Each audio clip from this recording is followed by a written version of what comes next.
Parliament library building లో NDA పార్టీల సమావేశం జరుగుతోంది. ఉపరాష్ట్రపతిగా రాధాకృష్ణన్ ఎన్నికపై చర్చిస్తున్నారు.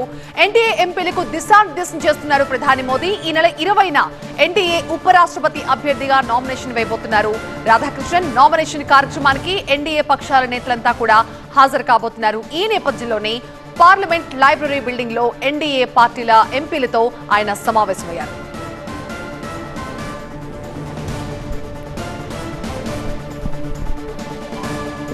పార్లమెంటు లైబ్రరీ బిల్డింగ్ లో ఎన్డీఏ పార్టీ సమావేశమైంది. ఉపరాష్ట్రపతిగా రాధాకృష్ణన్ ఎన్నికపై చర్చ సాగుతోంది. ఎన్డీఏ ఎంపీలకు దిశానిర్దేశం చేస్తున్నారు ప్రధాని మోదీ.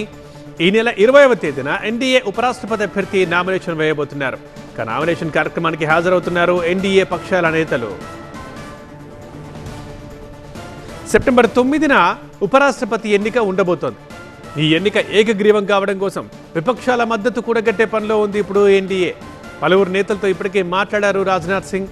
అయితే ఇండియా కూటమి తరఫున డీఎంకే అభ్యర్థి తిరుచి శివను నిలబెట్టాలని భావిస్తున్నారు. మరి ఈ నేపథ్యంలో వాళ్ళు మద్దతు ఇస్తారా అన్నది ఇక ప్రశ్నార్థకమే.